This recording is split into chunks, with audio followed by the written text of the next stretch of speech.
Bank ખાતાઓ fridge કરવાના નિર્ણય સામે કોંગ્રેસ પક્ષે સુપ્રીમ કોર્ટમાં અરજી દાખલ કરી છે. ચલો જાણીએ શું છે સમગ્ર માહિતી. તમે જોઈ રહ્યા છો ન્યૂ ગુજરાતી ન્યૂઝ ને તમારી સાથે હું છું કિશન ત્રિવેદી. લોકસભા ચૂંટણી પહેલા બેંક ખાતા ફ્રીઝ કરવાના મુદ્દે કોંગ્રેસ અને કેન્દ્ર સરકાર વચ્ચે ખેંચતાણ ચાલી રહી છે. આ તરફ હવે મોટા સમાચાર સામે આવ્યા છે કે કોંગ્રેસે હવે આ મામલે સુપ્રીમ કોર્ટનો સંપર્ક કર્યો છે.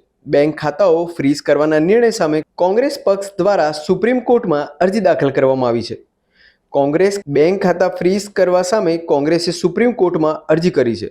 કોંગ્રેસે ગુરુવારે લોકસભા ચૂંટણી પહેલા બેંક ખાતાઓ ફ્રીઝ કરવાના મુદ્દે કેન્દ્ર સરકારની મોદી સરકાર પર મોટો હુમલો કર્યો હતો.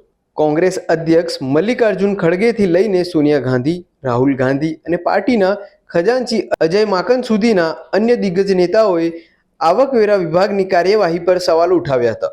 સોનિયા ગાંધીએ કહ્યું કે સૌથી જૂની પાર્ટીની કમર તોડવાના પ્રયાસો થઈ રહ્યા છે. કોંગ્રેસ અધ્યક્ષ મલ્લિકાર્જુન ખડગેએ કહ્યું કે કમનસીબે તાજેતરમાં સુપ્રીમ કોર્ટના હસ્તક્ષેપ પછી ચૂંટણી બોન્ડને લઈને જે તથ્યો બહાર આવ્યા છે તે ચિંતાજનક અને શરમજનક છે. તેનાથી દેશની છબીને ઠેસ પહોંચી છે. છેલ્લા 70 વર્ષમાં આપણા દેશમાં જે નિષ્પક્ષ ચૂંટણીઓ અને સ્વસ્થ લોકશાહીનું નિર્માણ થયું છે તેના પર સવાલ ઉઠી રહ્યા છે. ખડગેએ કહ્યું કે ચૂંટણી ડોનેશન બોન્ડ જેને સુપ્રીમ કોર્ટ ગેરકાયદે અને ગેરબંધારણીય જાહેર કર્યા હતા, આ અંતર્ગત વર્તમાન સત્તાધારી પક્ષો પોતાના ખાતામાં હજારો કરોડથી વધુ રકમ જમા કરાવી છે, તો બીજી તરફ મુખ્ય વિપક્ષ પાર્ટીના બેંક ખાતાને કાવતરાપૂર્વક ફ્રીઝ કરી દેવામાં આવ્યા છે, જેથી કરીને અમે સમાન રીતે ચૂંટણી લડી શકીએ તેમ નથી. પૈસા આ શાસક પક્ષની ખતરનાક રમત છે. તેના દૂરગામી અસરો પડશે, કારણ કે જો લોકશાહીને બચાવવી હોય તો સમાનતા હોવી જરૂરી છે. આ સાથે ખડગેએ કહ્યું કે શાસક પક્ષ દ્વારા ખતરનાક રમત રમાઈ રહી છે. આનાથી સ્પષ્ટ થાય છે કે કોઈ પણ રાજકીય પક્ષને લાચાર બનાવીને ચૂંટણી લડવામાં અડચણો ઊભી કરવી તેને નિષ્પક્ષ ચૂંટણી કહી શકાય નહીં. સામાન્ય નાગરિકો જોઈ શકે છે કે ભાજપને ચૂંટણી ડોનેશન બોન્ડમાંથી 56% પૈસા મળ્યા છે, જ્યારે કોંગ્રેસને માત્ર 11% જ મળ્યા છે. પીએમ કોંગ્રેસને અપંગ કરવાનો પ્રયાસ કરી રહ્યા છે. આ દરમિયાન કોંગ્રેસના વરિષ્ઠ નેતા સોનિયા ગાંધીએ પ્રેસ કોન્ફરન્સ સંબોધીને કહ્યું કે અમે લોકશાહીને બચાવવા માટે તમામ પ્રયાસ કરી રહ્યા છે. ઇલેક્ટોરલ બોન્ડથી ભાજપને ઘણો ફાયદો થયો છે. વડાપ્રધાન કોંગ્રેસને અપંગ કરવાનો પ્રયાસ કરી રહ્યા છે. આ બહુ ગંભીર મુદ્દો છે. લોકશાહી પર હુમલો છે. 18वीं लोकसभा के आम चुनाव की घोषणा तो हो चुकी है. देश का हर एक नागरिक इसमें भाग लेने के लिए उत्सुक है. भारत पूरी दुनिया में अपने लोकतंत्र मूल्यों और आदर्शों के लिए जाना जाता है. किसी भी लोकतंत्र के लिए निष्पक्ष चुनाव अनिवार्य होता है, एसेंशियल होता है. साथ ही ये भी अवश्य होता है कि सभी राजनीतिक दल के लिए लेवल प्लेइंग ग्राउंड यानी समान लेवल प्लेइंग फील्ड हो. सभी के पास समान रूप से संसाधन हो. ये नहीं कि जो सत्ता में है उनका रिसोर्सेस पर मोनोपोली हो. ये नहीं कि उनका मीडिया पर एक अधिकार हो. ये नहीं कि सत्ताधारी दल का संवैधानिक तथा न्यायिक संस्था जैसे आईटी, ईडी, इलेक्शन कमीशन, इन अपने दूसरे ऑटोनमस बॉडीज पर प्रत्यक्ष अथवा परोक्ष नियंत्रण हो.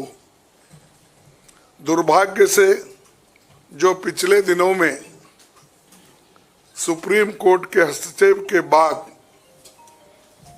जो इलेक्ट्रल बॉन्ड, चुनावी चंदा बॉन्ड के बारे में जो तथ्य निकलकर सामने आए वो बहुत ही चिंताजनक है,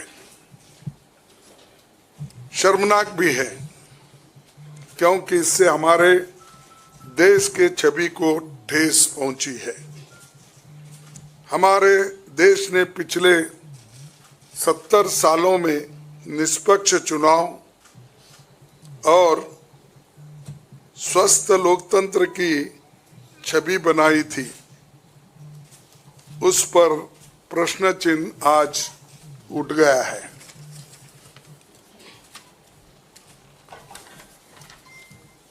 सुप्रीम कोर्ट ने जिस चुनावी चंदा बॉन्ड को इलीगल और अनकॉन्स्टिट्यूशनल कहा, उस स्कीम के तहत मौजूदा सत्ताधारी दल ने हजारों करोड़ रुपए से ज्यादा अपने अकाउंट में भर लिया है और दूसरी तरफ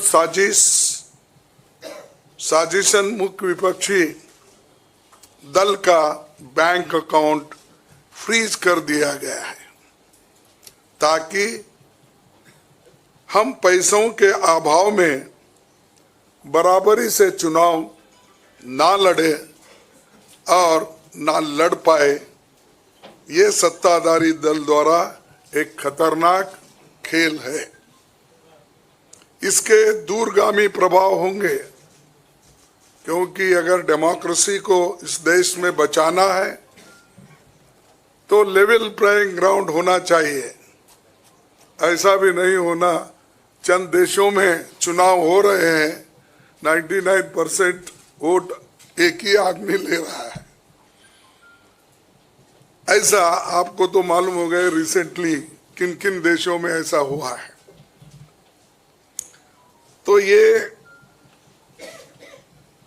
सत्ताधारी दल द्वारा एक खतरनाक खेल खेला गया है। इसके दूरगामी प्रभाव होंगे, पर यह स्पष्ट है कि इस तरीके से किसी राजनीतिक दल को असहाय बनाकर चुनाव लड़ने में बाधा उत्पन्न कर और फ्री एंड फेयर इलेक्शन कभी नहीं कहा जा सकता। देश की जनता, एक आम नागरिक एक देख सकता है कि बीजेपी ने चुनावी चंदा बॉन्ड से 56% पैसे हासिल किए हैं, वहीं कांग्रेस को 11% ही मिले हैं। और ये वो पैसे जो बॉन्ड से बीजेपी ने लिए हैं, इसके अलावा जो कैश में इनके पास आता होगा तो कोई अकाउंट ही नहीं है। आप इनके खर्चे देखिए, हर तरफ इनका एडवर्टाइजमेंट लगा है और एडवर्टाइजमेंट में भी मोनोपोली बना ली है। प्रिंट मीडिया हो, टीवी हो और सोशल मीडिया हो, इनका बहुत डोमिनेशन है।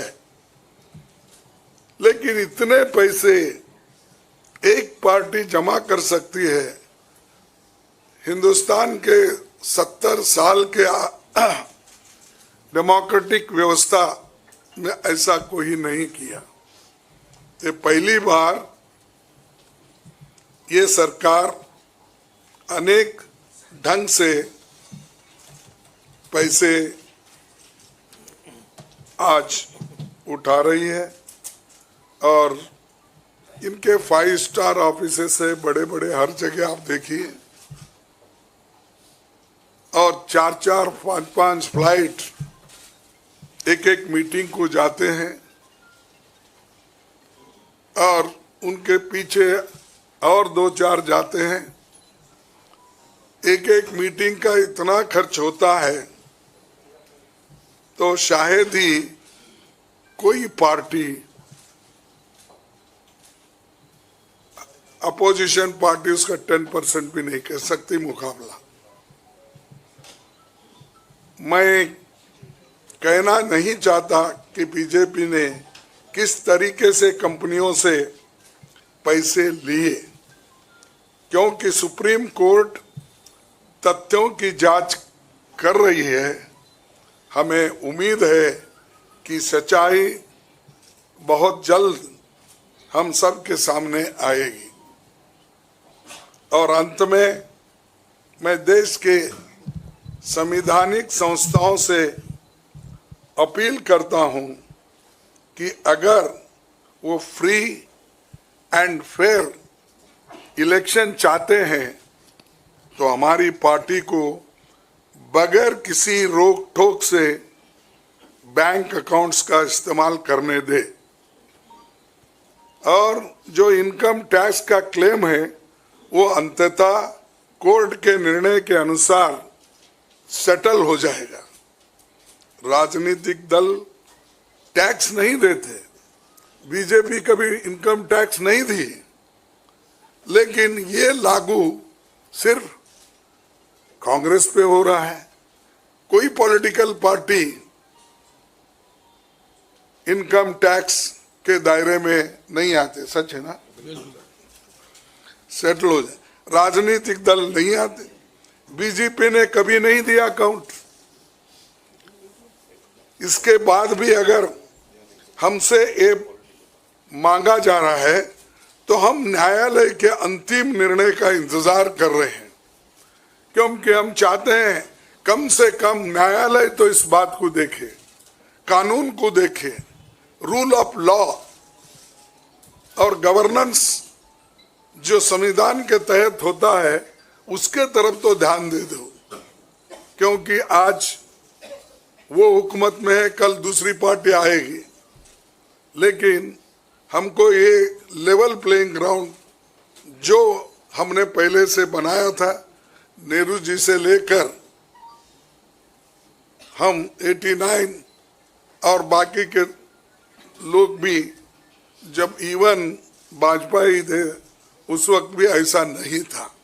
लेकिन यहाँ ये 18वीं लोकसभा का चुनाव जो हो रहा है, इसमें हम सब देख रहे हैं, ये कुचल रहे हैं, सप्रेस कर रहे हैं, और हमको चुनाव लड़ने के स्थिति में वो नहीं छोड़ना चाहते हैं, और पैसे को तंग तबाह करके वो एक तरफा इलेक्शन कर लेना चाहते हैं।